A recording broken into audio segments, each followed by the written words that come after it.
surf tow line, it's a little different than skiing or wakeboarding line. It's obviously going to be much shorter, typically 20 to 25 foot. We have a 25-foot line here.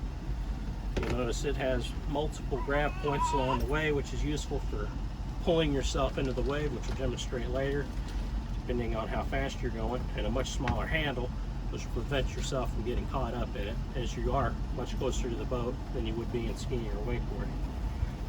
To hook this up, you're going to go into the tower.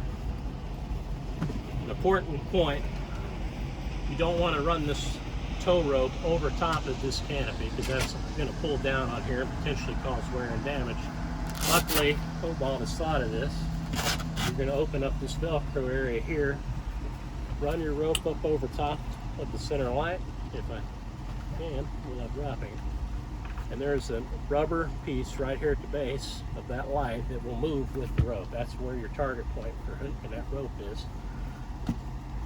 And as the rope's going to go back to the water, you can see this is where you want it. This is not going to interfere with your canopy. So we're going to get into talking about certain types of surfboards. There's a bunch of them out there. A lot of them work great. This is a Connelly.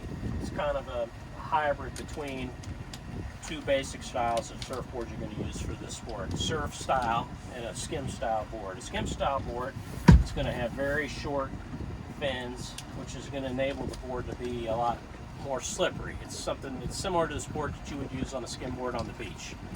This is more of a hybrid, whereas the board more or less will track very well, and I find this to be much easier to learn on. So what's going to happen, these fins are what's going to keep you driving down the wave easy, and we're going to talk about why that matters when you're getting up. Feet position when you're starting is very important. So you can see the top of the board has a almost rubber-like stand pad for you to stand on. And what you're going to look for is putting your rear foot about a quarter of the way into the board, and your front foot's going to be at about 2/3. And that's going to give you a good balance point. And then it'll just take some experimenting as you're learning of exactly where you need to balance your weight. If you have too much weight on the back, what's going to happen is you're going to be in a brake state most of the time when you're behind the boat, which is going to make it difficult for you to stay in the wave as you progress. If you have too much weight on the front, you can guess what will happen. The front of the board will go underwater, and that's pretty much the end of that particular ride for you. So the key to this, most people will have a tendency, they'll want to plant their feet in the center from the start, but that will make it very difficult, if not possible, to actually get out of the water. So what you really want to target is putting your heels as close to the grip edge of the board as possible. So right on that edge, where if you came out anymore, you'd come right off the board, which will make the initial getting up off the board much, much easier.